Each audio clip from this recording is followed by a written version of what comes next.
is Antonio Bowen. I will be presenting today on the topic of mental health first aid for college students.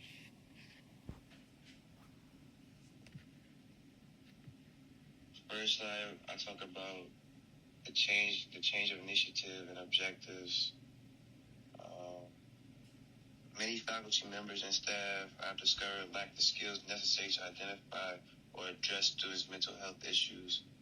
For first-generation college students who frequently encounter particular difficulties like financial strain, imposter syndrome, cultural mismatches, and significant family responsibilities, this is especially important.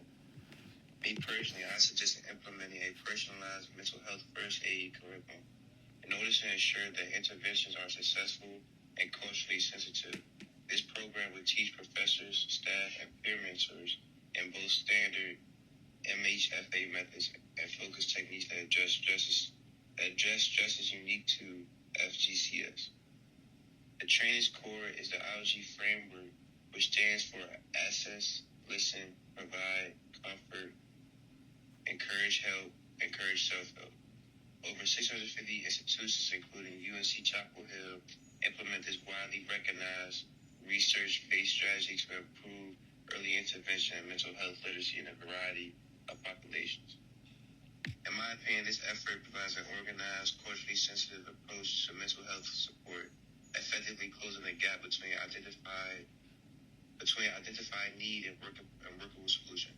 By integrating MHFA into our campus culture, particularly through FGCS-specific customization, we create a support system that is more proactive, inclusive, and resilient.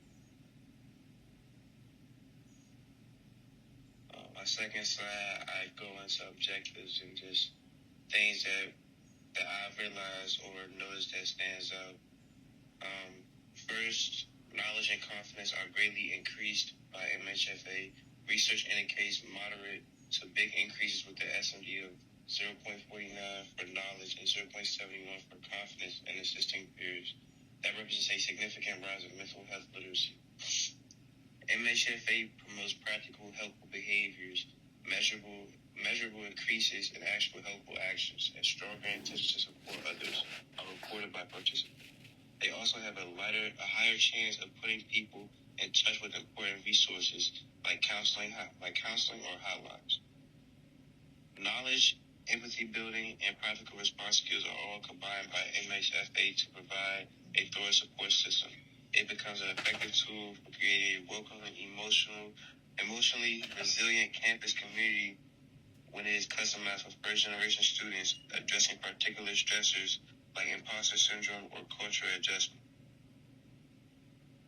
We slide over to slide 3. I go into potential advantages and benefits of my topic. When I discussed growing knowledge, I cited 2021 meta-analysis of 5 trials involving 1,134 college students, which found that training in mental health first aid significantly improved mental health literacy and boosted confidence in those who receive peer support training. I emphasize that MHFA also helps to lessen stigma by increasing knowledge of effective treatments and normalizing discussions about mental health, continuously demonstrating slight but significant declines in discrimination against mental disease. Last but not least, I highlight MHFA's remarkable adaptability by showing how community-based implementations, particularly in diverse settings, show how it could be tailored to particular student groups, like first-generation college students, by incorporating content that speaks to their particular life experience. On to the next slide, I elaborate on the benefits that help this topic. I highlight that peers frequently identify mental discomfort before others do, and MHFA equips them with the necessary resources to provide early intervention, assisting in the de-escalation of problems before they worsen. This is supported by a teen MHFA experiment, which found that students who received MHFA training significantly improved their ability to identify and assist friends who were struggling with mental health issues.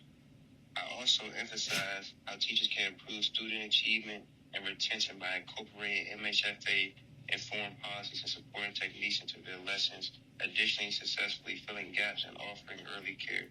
While the growing demand for mental health services overwhelms counseling services.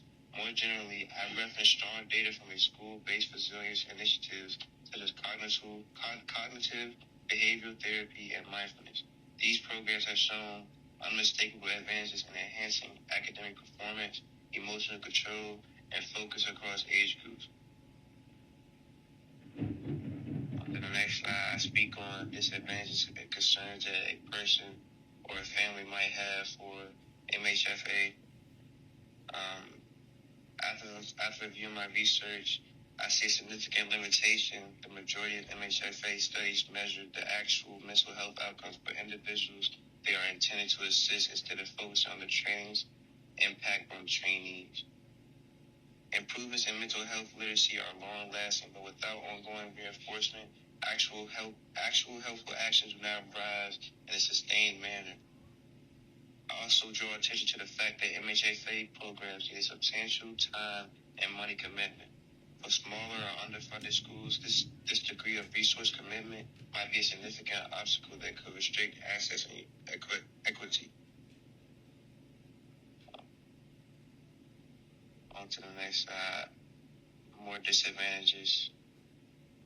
Based on the findings from workplace MHFA reports, I say that the effectiveness of MHFA can vary based on training quality and instructor credentials. For instance, uneven training of instructors results in significant variation in program outcomes, which compromises repeatability across sites. The Hazards article on stress highlights the medicalization of common life situations and warns against this trend. In my discussion of cultural adaptation, I draw attention to the fact that MHFA hasn't always adequately addressed local stigma or cultural norms in overseas contexts. It is not always in the case that implementers believe trainees are prepared and eager to take action. On to the last slide where I speak on tidbit and just provoking questions I have. Consider MHFA as a mental health CPR, a technique to safely diffuse mental health emergencies until help arrives. However, mental health therapies are extremely individualized and context dependent in contrast to physical CPR, which addresses universal physiology. This implies that even those with extensive training may encounter circumstances in which a little knowledge can be a dangerous thing. For example, a strategy that suits one person in a certain cultural or mental condition might not work for another because of this intricacy. MHFA is both effective and difficult to use in practice. My question was, could the well-meaning activities of mental health first aiders unintentionally hurt the people they are trying to assist if they lack the complete professional context?